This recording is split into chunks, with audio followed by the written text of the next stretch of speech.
छत्तीसगढ़ी गाने देखने के लिए हमारे YouTube चैनल को सब्सक्राइब करें और नए अपडेट्स जानने के लिए बेल आइकन के बटन को क्लिक करें।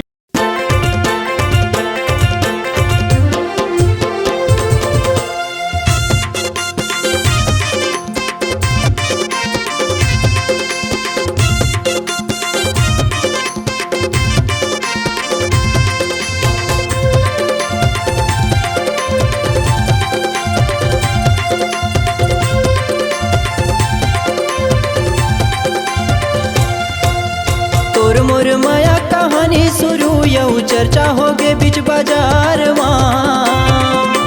तोर मोर माया कहानी शुरू यऊ चर्चा होगे बीच बाजार हमर माया पीड़ित के कहानी रानी रे छपवा हूँ अखबार हमर माया पीड़ित के कहानी रानी वो छपवा हूँ अखबार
हमर माया के कहानी ला रानी पढ़ी सारी जमाना वो पढ़ी सारी जमाना छोटे बड़े गाही रानी हमर माया के गाना वो हमर माया के गाना हमर माया के कहानी ला रानी पढ़ी सारी जमाना वो पढ़ी सारी जमाना छोटे बड़े गाही रानी हमर माया के गाना वो हमर माया के गाना देखी वीडियो सुनी रेडियो लगा कि ईयरफोन कान देखी वीडियो सुनी रेडियो लगा कि ईयरफोन कान हमर माया पीड़ित के कहानी रानी रे छपवा हूँ अखबार हमर माया पीड़ित के कहानी रानी वो छपवा हूँ अखबार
माया पीरित के कहानी रानी रे छपवा हूँ अखबार माँ।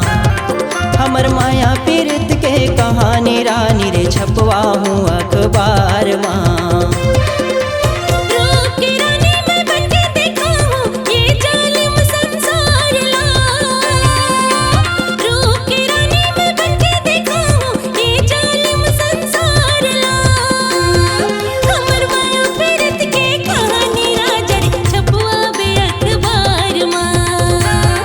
हमर माया पीरित के कहानी रानी रे छपवा हूँ अखबार माँ।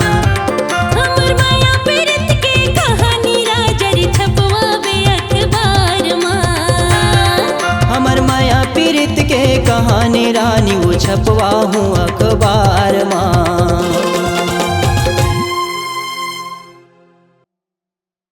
आपकी आवाज ही आपकी पहचान है। यदि आप अपनी आवाज को एक नया आयाम देना चाहते हैं तो चले आइए मल्टी ट्रैक डिजिटल रिकॉर्डिंग के लिए AVM audio video studio Khamtarai Raipur. Mobile number 9301523929 और 7869646201।